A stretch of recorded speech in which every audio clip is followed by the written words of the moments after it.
Hello नमस्ते। आज म चाहिँ खिर बनाउन लागेको। म धेरै पछि खिर बनाउन लागेको छु। खिर चाहिँ मैले खासै बनाउँथेन अनि त्यही भएर मैले आज खिर बनाउन लागेको छु। साथीहरू, तपाईहरुलाई कतिको मन पर्छ खिर? मलाई चाहिँ खासै मन पर्दैन। सानोमा चाहिँ मेरो आमाहरूले खिर बनाउनुहुन्थ्यो, श्राद्धहरुमा, यस्तो ओकेजनहरुमा के साउने संक्रान्ति जस्तैमा बनाउनुहुन्थ्यो। मलाई चाहिँ खासै मन नपर्ने खिर, अनि खिर बनायो भने पनि मलाई राख्दिनु, म बासी खान्छु भन्थे। अहिले चाहिँ यहाँ खिर मैले आफै बनाउन लागेको छु। साथीले बनाएको चाहिँ खिर कति मन पर्थ्यो के मलाई, अनि उसले बनाएको मिठो लाग्थ्यो मलाई। अनि त्यसैले मैले नि यहाँ दुध थियो, अनि दुध पनि त्यत्तिकै के फाल्नु भनेर मैले आज बनाउन लागेको खिर। खाना नखाम, आज खिर बनाएर खानु पर्यो भनेर बनाउन लागेको।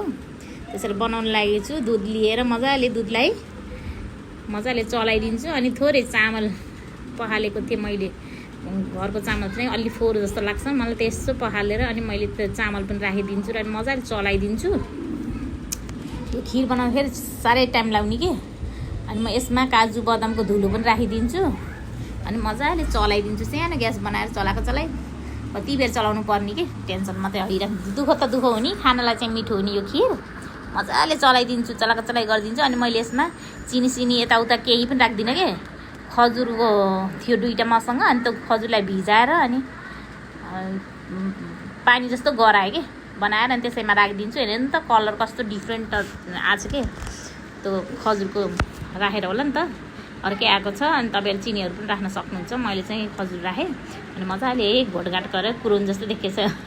खाउँ जस्तो के, कुरोन फेरि मलाई साह्रै मनपर्छ। यति खान्थेँ मैले त, धेरै गमगम्ती खान्थिनँ। मलाई गुलियो खासै मन नपर्ने, त्यसैले मजाले चलाइदिनु होला नि। देख्नु त बाक्लो भएको छ, अब कस्तो हुन्छ थाहा छैन, खाएपछि टेस्ट कस्तो आउँछ थाहा छैन। मजाले चलाइदिनु होला। यस्तै गरेर तपाईँलाई पातल खानु मन छ भने यस्तै बनाउनु होला, बाक्लो खानु मन छ भने अलि बाक्लै गरेर घोटिरहनु होला। मैले चाहिँ पहिलोचोटि बनाएको, मलाई चाहिँ खाउँ भयो। फाइनली मेरो रेडी भयो। Thank you for watching, bye by.